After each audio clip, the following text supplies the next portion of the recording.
Hello, everyone. What's your story? Happy Monday yet again. Here we are. We're doing Mondays. We're doing every day. It's Christmas. Woo! Christmas around the corner. I mean, what does that even mean?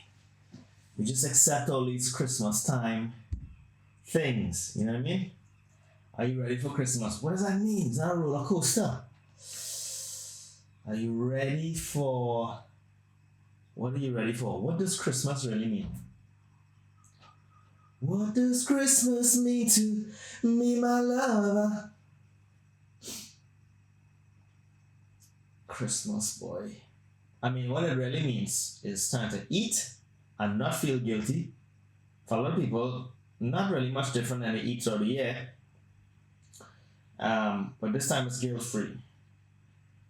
The jars, the pints, the drinks, same.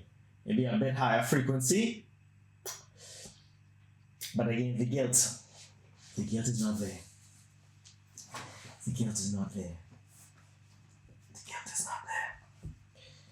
So, we're heading into Christmas. I'd like to remind people.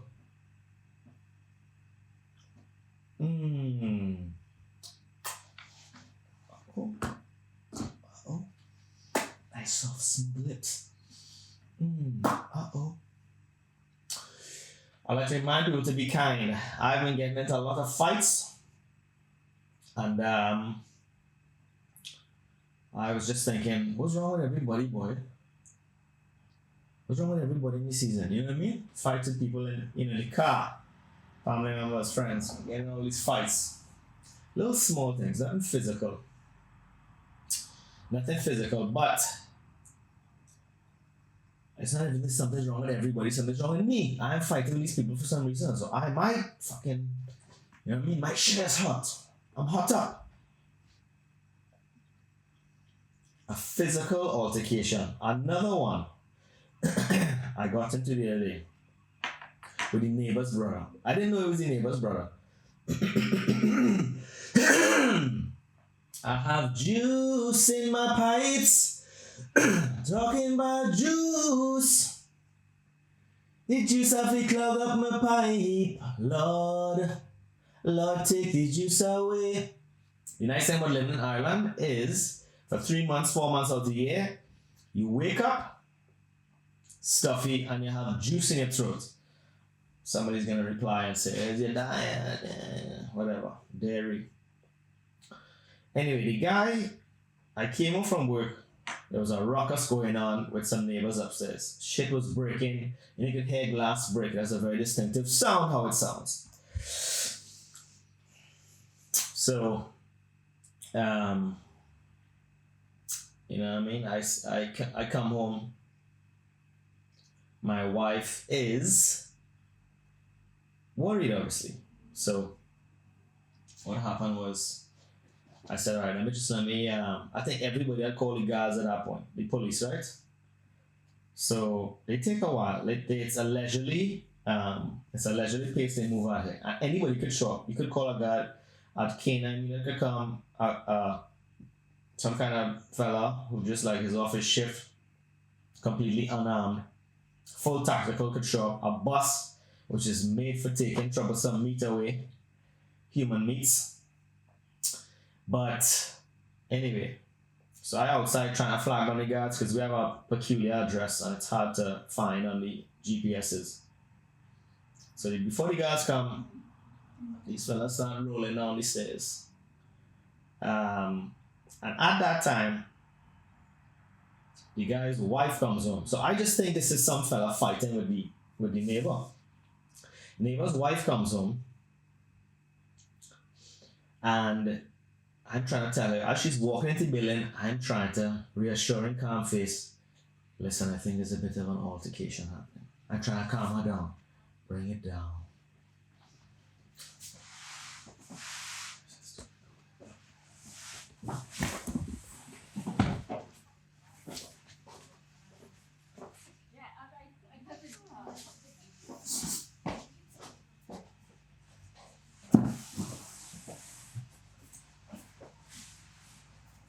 I'm trying to calm her down. listen, you know what I mean? Smooth, controlled voice, low. You get down low. People listen, they like to hear low. They don't hear. I said, listen, there's an altercation. I think somebody's upstairs. And she said, what? I said, the guards on their way. She went nuclear. Who's in my fucking house? She went nuclear. So she had a friend with her, 2 lady pieces.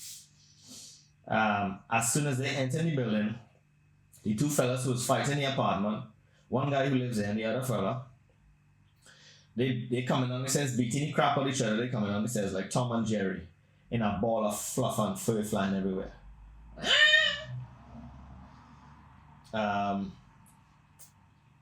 So she tried to break him up. This bigger kind of fella. He sent a swing at everybody now. Man, woman, and child. There were no children actually. Just the child inside my heart seeking attention and love through this podcast that I never received as a child. But anyway, man, woman, and child, licks flying. We're in the lobby now. I live on the ground floor. Set the scene. So they push him up against the door, the wall that's right next to the door. I get my arm in behind him and I leverage him out. You know what I mean? I tick for a reason. I throw my thickness and I wedge that fucking that light loafer thick monster. Fucking threw him out there. He is shirtless, shoeless, and in a very light, thin pants, long pants. Half of a track pants, half of a track suit. Right? They call it a track pants. So I get him out. Guess what happens? The ladies come by the door, they're screaming, telling the girl, I try to tell them, get back inside so we can lock the door and lock this fella out in. But the way she's screaming at him, I realized some kind of relation. Anyway, just talk about her mother. Then I realized they are brother and sister. Physical fighting, huh? These are people in their 30s, 40s, whatever. Blows flying. He outside. They need I trying to push him away. So I finally push him away, and as I try to get the door closed, Lord thickly gets his, a big fella, gets one of his shoulders, his Elron, half of his right titty meat. His titty meat got stuck in the door, so he kind of worked his way through. Now he's riled up even more. I could see him and the other fella who lived in the house, they gone through. Swinging wild haymakers. So I kind of bob and weave a little bit. I impressed myself actually.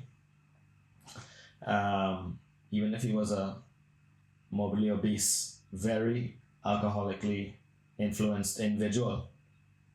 I was slipping and fucking sliding. Let me tell you. Ducking and weaving. Speed bag. What? So he's trying to punch all these 3 people at the same time, and I have his back. So I get behind him, I lock him up. I took jiu-jitsu for 5 minutes last year, and the 5 minutes that I was there, we drilled rear naked chokeholds like crazy, right? I'm not whatever. So I got it, I hook him behind, and I started to walk back with him. I started to walk outside, and we out on the sidewalk now. And he fall back on me, and I know I have him. I lock my legs around in front of him. Anyway, I get him off me. I get him out of the building, get him off me. By that time, the popo shows up. The policeman knows this fella. He says, hey, I don't want to call his name. He says, hey, let's call him Thaddeus. He says, Thaddeus, what are you doing here? You know, in the Irish accent. He knew the other guy's name, he knew the cop's name. He said, you have any weapons on you? And boy pulls his pants down, right down to his ankles, naked. And then, not only that, he grabs his prick on his balls and pulls it up. You know, he's been searched before. That's what that movement told me. And the police officer said, "Pull up your pants now, you're gonna go to jail." Anyway, so they tried to sort it out. Other police officers came. He was bleeding, okay. I didn't even know how he was bleeding. So I get back in the house anyway. And there was the scene kind of boiled on, but it's just like so near to Christmas, boy, to be fighting with people, siblings. But that's what it is. And I guess, I have some of that aggression in me, and that's why I'm fighting with people online. I'll tell you something. This modern woman BS. I'll tell you something. My wife, after seeing me strangulate that individual on the side of the sidewalk and put his face in the concrete, she was wet for days with excitement. Okay? I'm just letting you know. This modern woman thing that people keep talking about. You know what I mean? It's attack. Nobody's attacking anybody. But that's his story.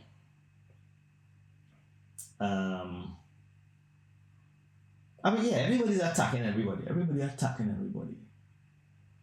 And, you know what I mean? It's the white male's turn. They gotta get attacked too. What do you mean? Can't get away from it.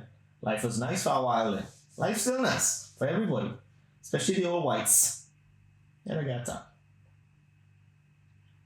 You know who started it? Who started the whole thing? The attack on the white males was that Elron fella from Lord of the Rings. Remember that?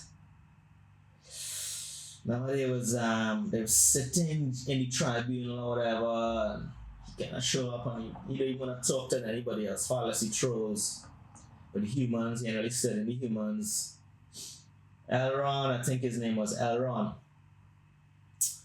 And boy, Elron, he catch a scene there because Elron and the human brethren, they was in the cliff with the lava, and they're supposed to throw the ring.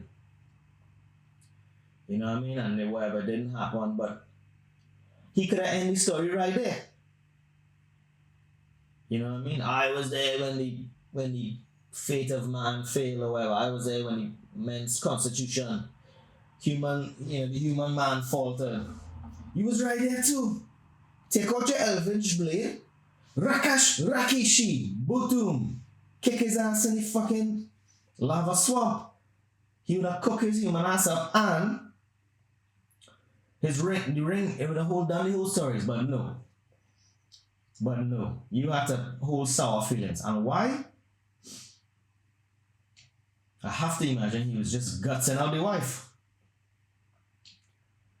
You know what I mean? And everybody stayed quiet too, huh?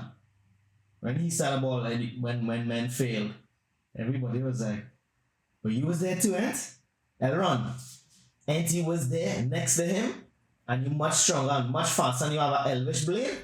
So what is that happen then?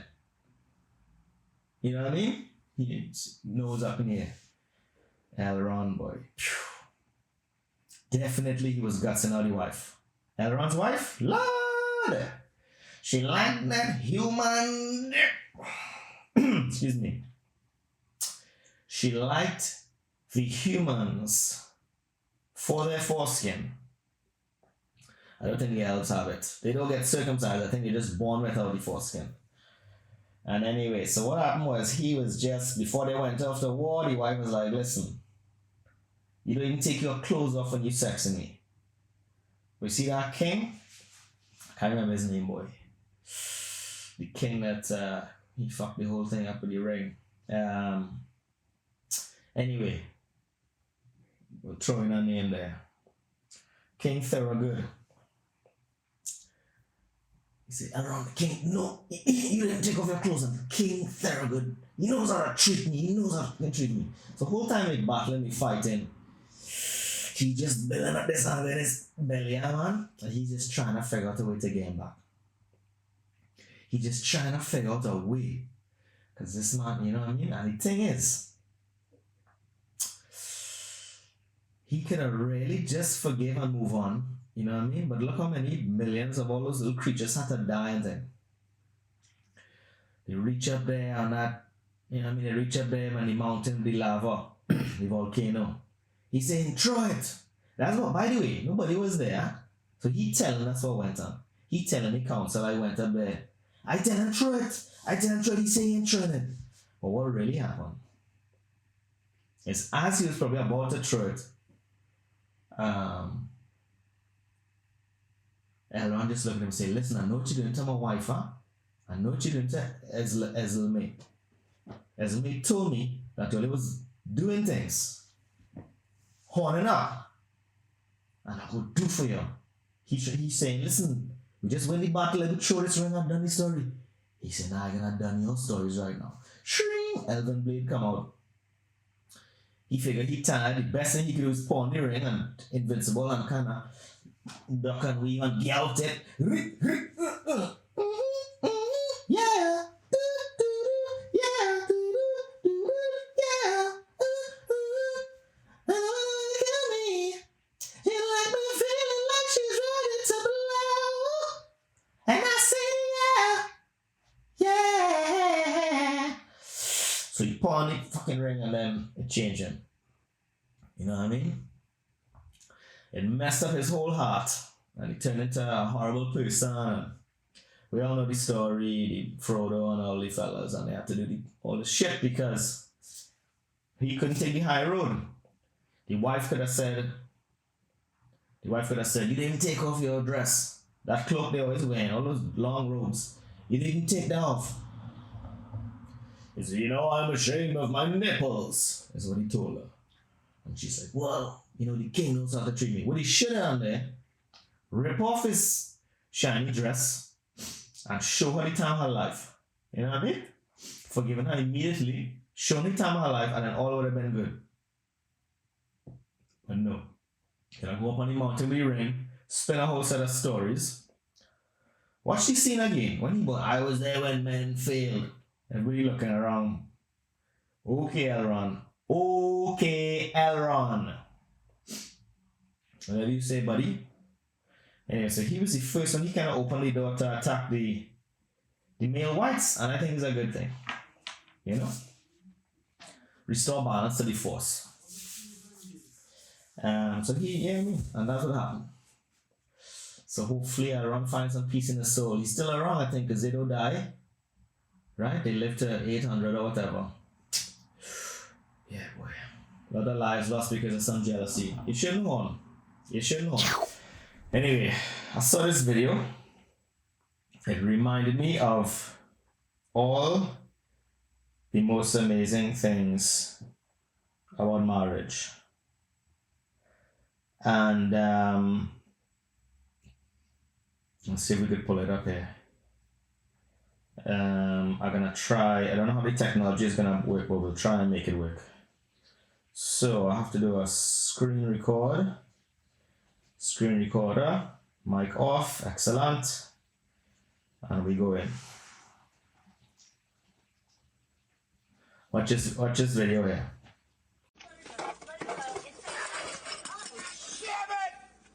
Are you all right? No. Get the dog! Get the dog! Hurry up! Get the dog! Don't make a scene. Get the dog! Get the dog!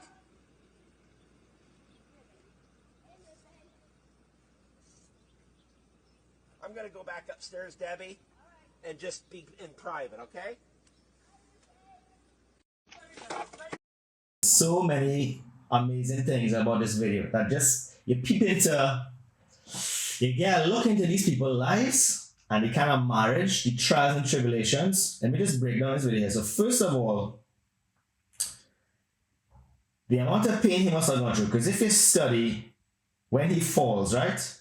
His shin, I believe, stops the fall on the corner of those bricks. And if you know something about bricks, they don't corner too well. It was sharp, and he probably guts up his shin real bad.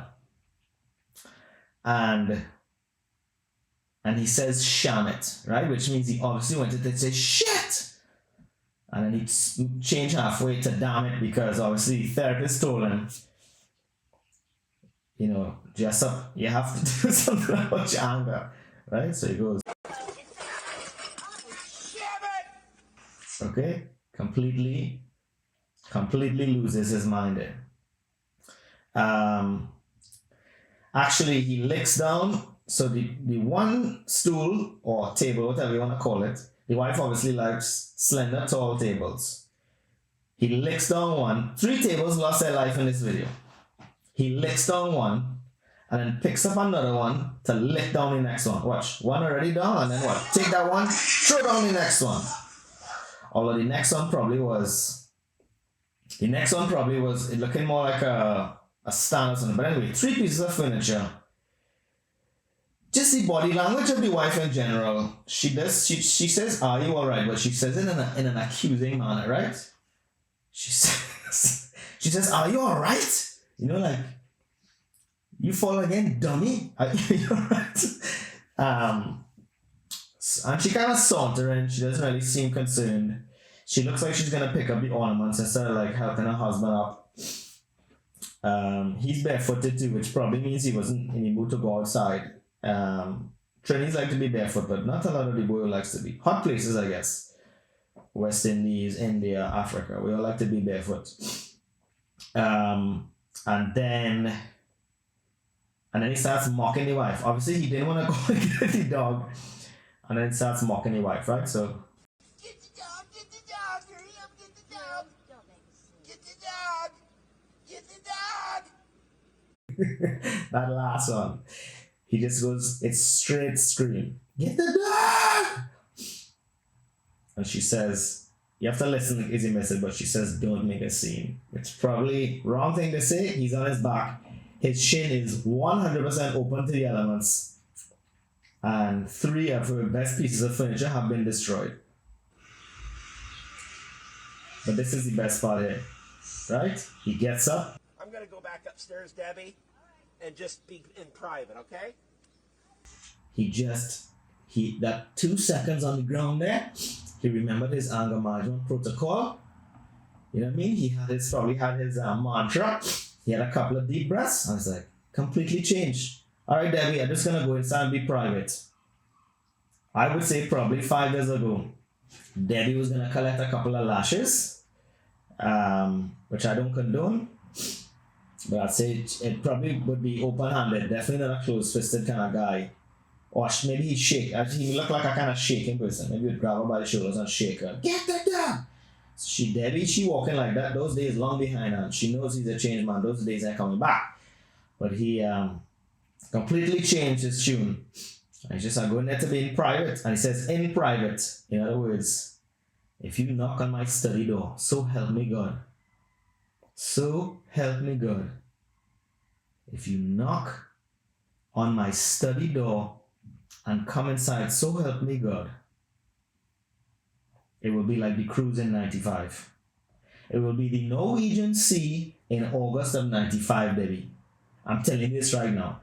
If you knock on that door, it will be worse than that fight we had.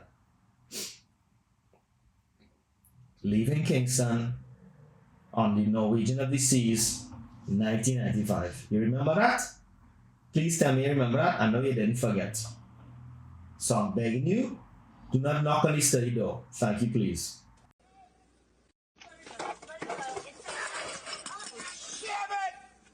Are you alright? No.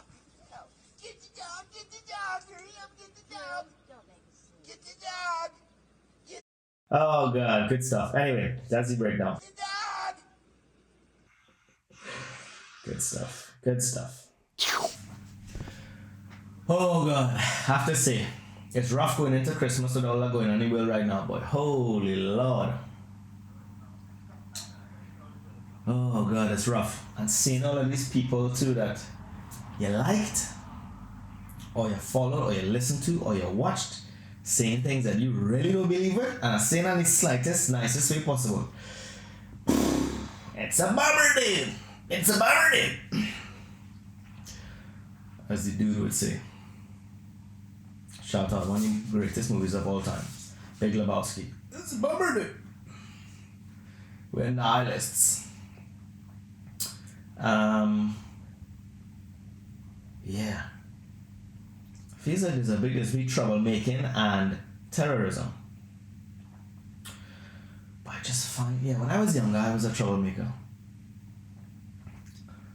A couple of times they called me a terrorist. Like, you're a terrorist! Of course, I wasn't killing nobody or beheading people, but I was jumping out from the shadows, I was pranking, I was setting up traps.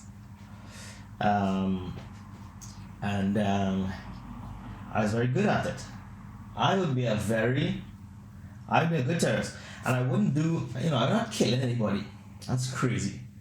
I think if I kill somebody, I'd just vomit on the spot and pass out and just wait for the police to arrive. But I would approach it. I would make a career out of it. I'm not I'm not doing one thing and then it's a career for me. And there's tons of ways to do it. You could terrorize people without murder and blood and guts. Ugh. I don't have the stomach for it. You know what I mean? You really want to terrorize somebody? Go to a popular beach, go on Amazon, buy 1,000 syringes. It probably costs you $50. You don't even need the needles, right? You get some food coloring. You get 3 different types of food coloring. Half the syringes you leave empty, and the next half you split through ways between red, green, and yellow, and you just leave a little liquid inside. You don't want too much liquid, just a little bit. You know what I mean? And then you throw them in the washing machine with some gravel to rough them up so they look like they get some use, and just scatter them all over the beach. Just go to the beach early one morning, scatter, bury some, throw some in the water. You know that as you pull up on your day off with your children to a beach, and she's, Mommy, what's this? She's holding up a syringe with a beat up syringe with red things in it. Oh, good! Terror. Beach closed. Lockdown. That's terror. That's true terror. You know what I mean? Terror. That is terror. And what are they going to do? Charge you with littering? You get a ticket. You plan your next diabolical scheme. I would go on the highway, rush hour. Get 2 partners. Or 3 or whatever. Whoever's in my cause. And then we just drive, everybody pick a lane, we side by side, we're not moving. I would just drive 10 kilometers an hour. You know what I mean? 6 miles an hour for my North American friends. I just lock that bitch up. Terror. Hundreds of thousands of people fuming. Economy grinds to a halt. These are the kind of things you could do. You know what I mean?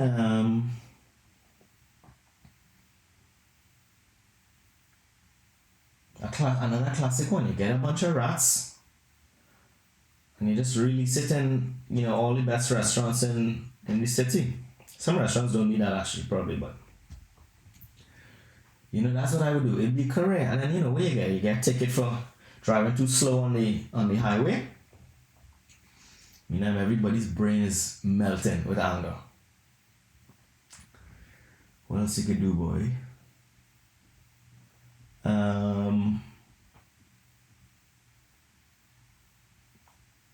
I would buy like a couple of grand worth of oats. You know what I mean? And then drive around the city at night. A 50-pound bag of oats is probably, I don't know, €20. So what's that? 50 bags. I multiply by 50 by 50.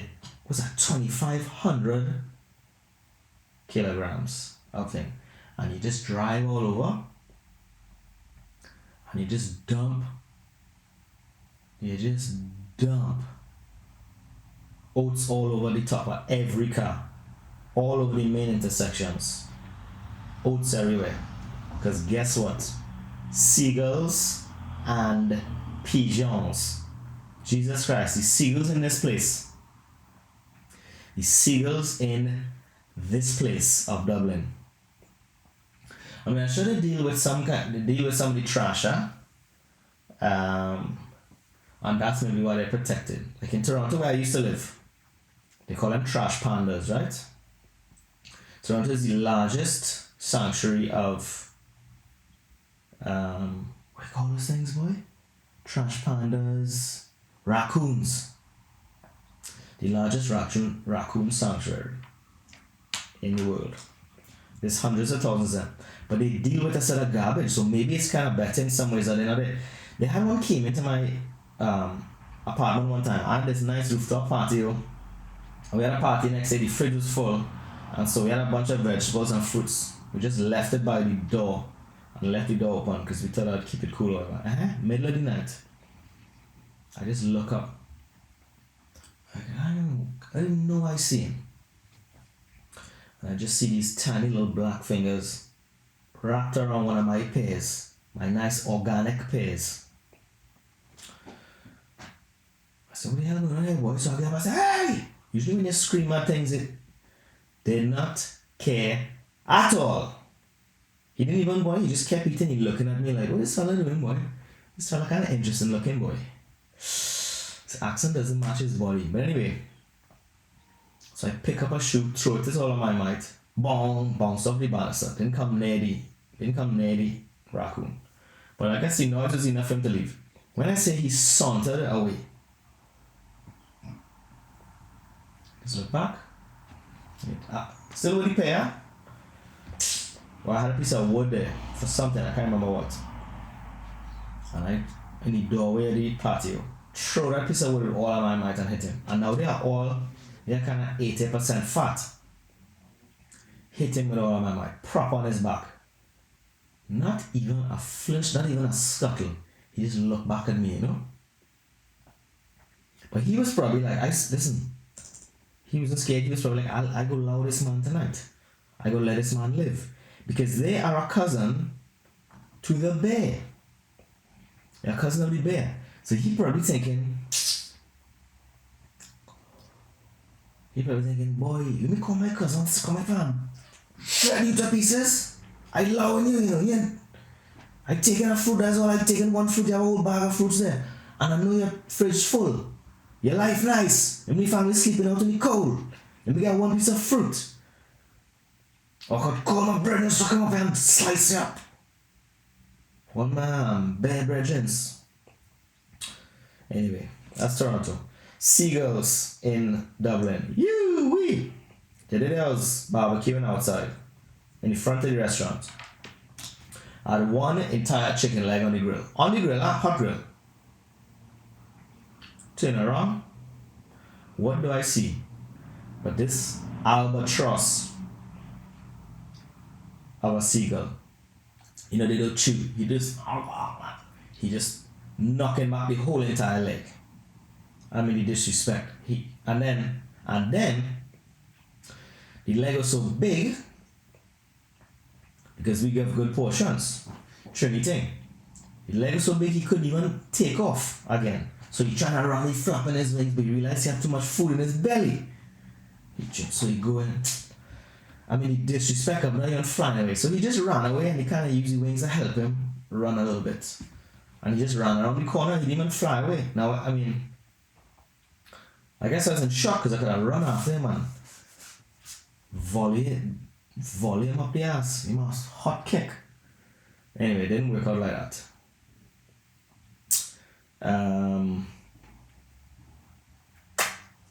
But they are the real terrorists. You know, I'm making jokes here about syringes and children, but they are the real terrorists. Yeah, boy.